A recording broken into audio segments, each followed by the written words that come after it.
Hello, welcome to your big creative life. I was gonna just give you a little update on writing, but actually I think I'm gonna save that until I really get into the meat of this episode because that ties in to what we're talking about.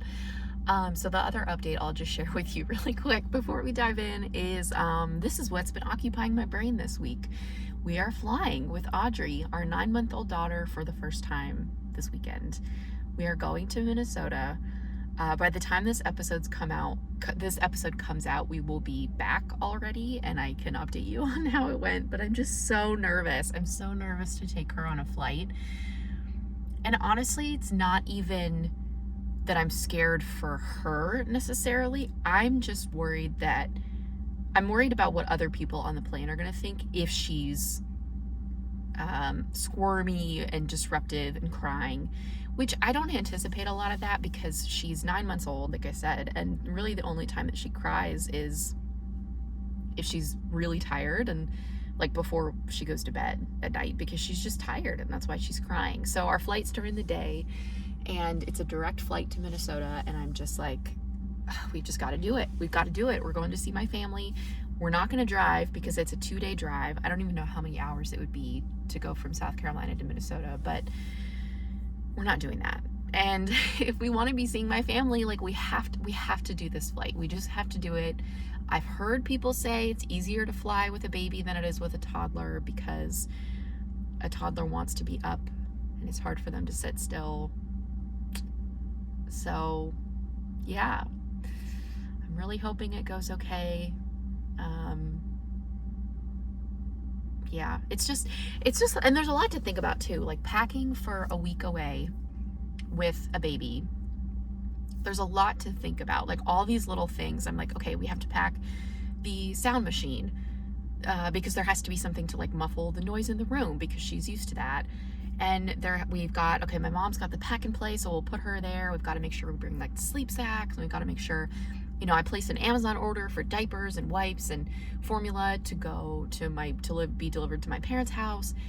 Just all these little pieces and all these little things. I'm still not really sure if we're going to check the car seat or what we do with the car seat to bring it with us. I don't know. All these little things. I'm like, ugh. But like I said, when this episode comes out, we will have survived, done the flight and come back. So I'm just thinking, okay, like this is going to be the worst time, probably the first time that we do it. And then after that, hopefully it'll be easier because we'll know what to expect. And, we have to raise a good traveler because my family lives in a different state. So we're going to be traveling with her a lot. And we just got to get her used to it. Yeah. That's what's been on my mind this week. But what I wanted to tell y'all in terms of a writing update is that I've started to get into this book that I'm writing, this new psychological thriller, and it ties into the mantra that I want to talk about in this episode. My almost like guiding philosophy over the last few years is these 4 words that I don't even know where I heard this or how I came up with this. If someone told it to me, I honestly don't remember. But for the last few years, like I said, this has really been my guiding philosophy. And this philosophy is let it be easy.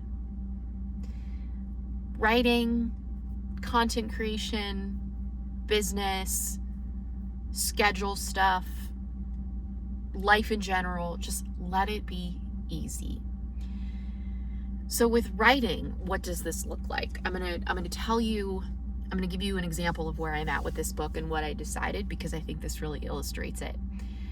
I have been agonizing over this decision with this book of whether I want to have 2 or 3 point of view characters. Because initially when I had come up with the concept for this book, I decided it was going to be 3 point of view characters. And I got about 10,000 words into the book and then put it aside. And the 10,000 words had 3 point of view characters. I'd written a little bit from each of those 3 characters.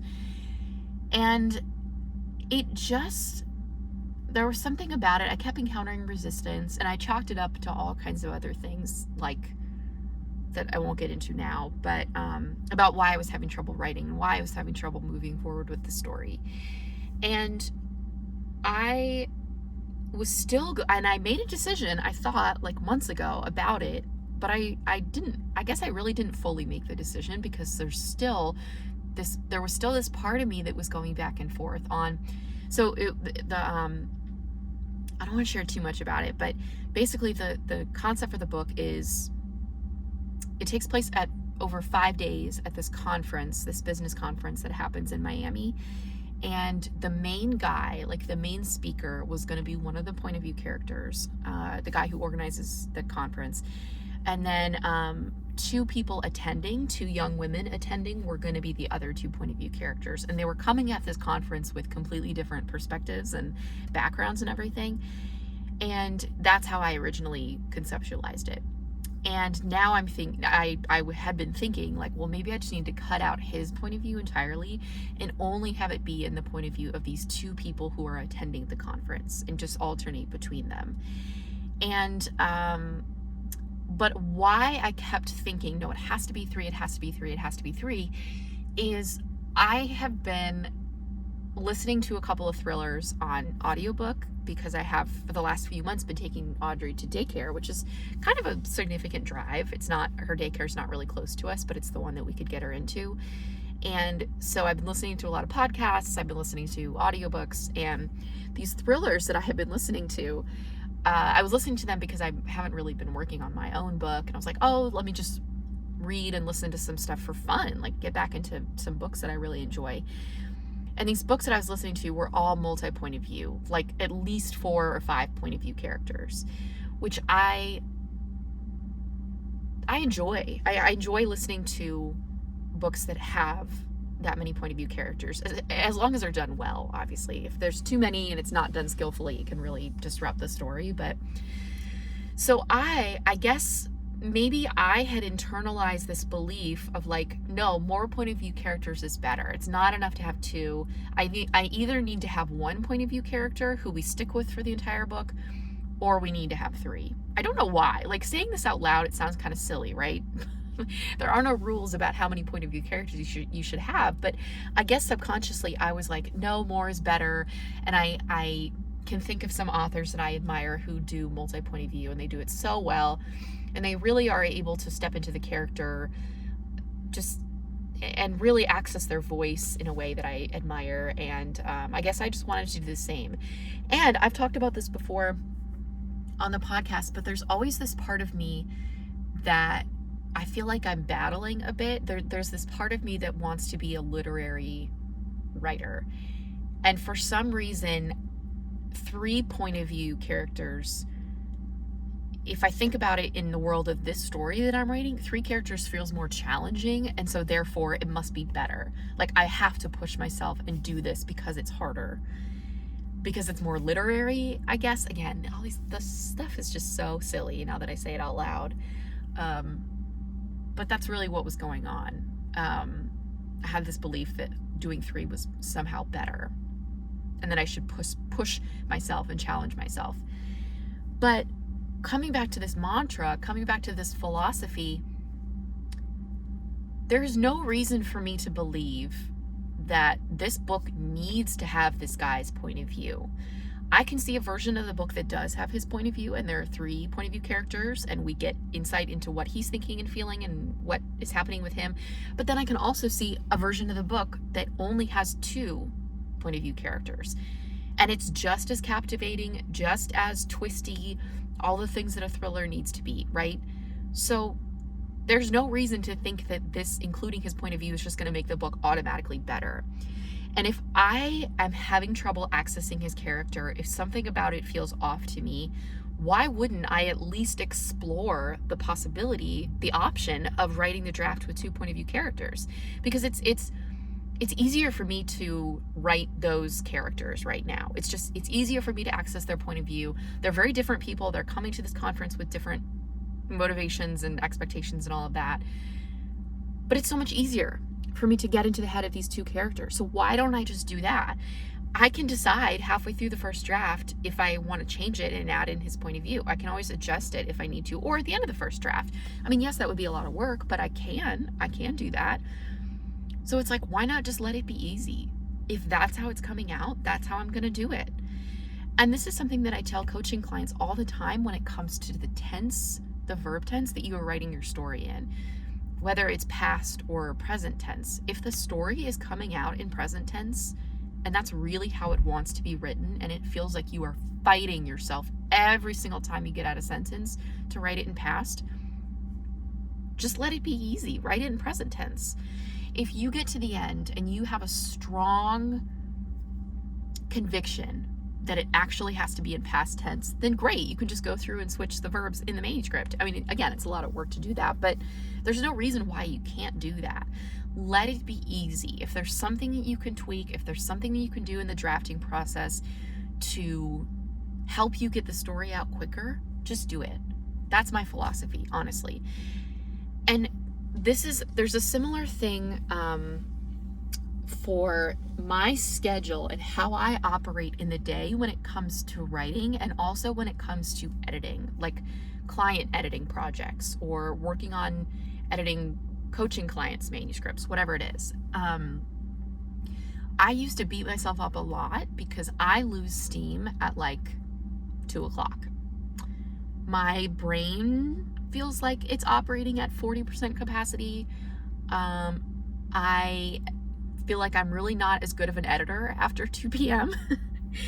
And so for a long time, I fought myself because it was so ingrained in me. Nope, it's got to be a 9-to-5 schedule. It's got to be a 9-to-5 schedule. Even though I don't work a 9-to-5 schedule, I work for myself. I can set my hours. But I've learned to just accept that this is how my body operates, how my energy levels operate. So I can easily start work. I mean, now with a baby, it's a little bit different, but pre-baby, I could start work at 6:45 or 7 and then be done by, I don't know, 1:30, 2:00. And if I wanted to do more work, or I needed to do more work, then I could do a little bit more work in the evenings. Like that's fine. But with writing, it's very difficult for me to write in the evening. I can maybe edit a bit, or occasionally I get a burst of motivation where I'm really excited about something that I'm writing, and then I can write in the evenings. But otherwise, I just can't do it. I'm a morning writer. And so instead of trying to force myself into the schedule that makes everything 10 times harder, I've just decided to go with my natural inclination and my natural energy level throughout the day, so I write in the mornings and I start work early, and that works well for me. So again, there's an example. Just let it be easy. It doesn't have to be. I'm done kind of like molding myself and my habits into this idea of what things should look like, because everyone's different, and it makes a huge difference. Like, I am so much more productive when I'm editing a client manuscript. If I work for 2 solid hours on a client manuscript in the mornings, like let's say like 8 to 10 a.m., as opposed to 4 hours in the afternoon. Like if I work 1 to 5 p.m., I'm nowhere near as productive as those 2 hours in the morning. So why wouldn't I take advantage of that? It's like a remnant from my corporate days where it's like, no, you have to be at your desk for 8 hours even if you finish your work in 6. It's just stupid. Another example of this that I want to share with you of let it be easy is content creation and social media. And I want to talk about this with you because, like we've talked about before on this podcast, if you want to be a published author, whether that's traditionally published, getting your book published through a small press, being an indie author, marketing and promoting your book is going to be part of that. So you are going to have to be online in some way, shape, or form. To what extent, it varies, of course, and the type of content that you create varies. But what I think is the best idea for people is to go with what feels easiest and most fun, honestly. That is why I create my content in TikTok first, because recording a TikTok, putting up a video on TikTok is so easy for me at this point. It's like, not even easy. I mean, yes, easy, but it's also fun for me. I love doing it. And I have tried to force myself in the past, when Twitter was still Twitter, before Threads, before all of that, I tried to be on Twitter and I did not like it. It was not for me. And when Threads came out, was it last year? I think it was maybe last summer. I tried briefly posting on Threads. I'm like, oh, let me see if this is something that I like. No, I don't like it. Doesn't mean I won't like it in the future. Who knows? Maybe things will change. But for right now, I don't enjoy it. I go on Threads sometimes to look at things that people have posted, but I'm not posting on Threads. I'm not creating any content there because it's not fun. I don't enjoy it. It feels really, really, really hard for me to do. So why would I force myself to do that? I'm not going to be at 100% capacity and output on every single social media platform. And that is the biggest way to burn out as a content creator or someone who just like creates content for an author brand, let's say. So instead, I've decided to focus my time and energy on things that feel easy, which right now is TikTok, and then repurposing those to Instagram, Instagram stories, and the podcast. That's it. That's what I have right now. And for me, this also means when I create content, I do it in a way that feels fun. I do it in a way that feels easy. And sometimes that means I'm recording something as the idea comes to me, and it's not like a heavily edited video. I don't have to like get ready and do my hair and put on makeup or anything. I just do it in a way where it's quick. It's quick and it's easy, and that's how I create content.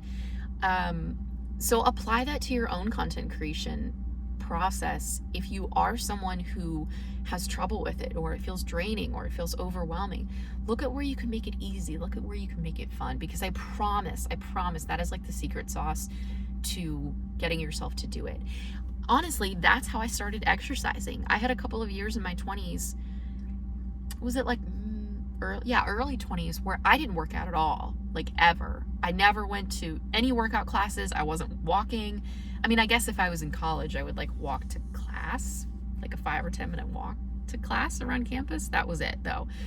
Nothing. And I tried to go to when I started going to the gym, I tried to make myself run. I was like, no, you need to be a runner. This is so good for you. Everyone says you should be able to do this. It's easy. You just get on the treadmill and run.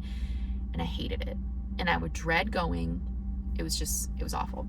I tried like a Zumba class. That was not for me. Did not enjoy that. My hips, I could not get my hips to move like everyone else's in the class. It was really awkward. What else did I try? Spin class. I went to some spin classes with a friend of mine. That was okay. That was better, but I think honestly it was just better because I was going with a friend. I don't know. It wasn't until I found barre that it was like, oh, okay, this can become a regular part of my routine. I loved barre when I found it. It was like the perfect thing for me because I hate cardio. I hate getting out of breath, like, you know. I hate sweating a ton. I just, at that point in my life, barre was like the absolute perfect thing for me. And I did it multiple times a week because I really enjoyed it. No other type of exercise was appealing to me. I only did barre. Because I loved it and it was easy to do. So that's another example. Like life is so much better when we can incorporate this philosophy. And look, this isn't always applicable. I would love to just be like, let it be easy and I don't know, not do things that I have to do. Like, of course we all have to do shit we don't want to do. So this can't apply in every single situation, but as much as possible in these little decisions, these little things that you're doing, try to implement this because it makes things so much easier. So try embracing this as your new mantra in writing, anything creative, social media, work, whatever it is. Let it be easy. I promise it's gonna be a game changer for how you feel, how much resistance you have, how hard things are. It's a game changer. So try it out. I hope this is helpful, and I'll see you next week.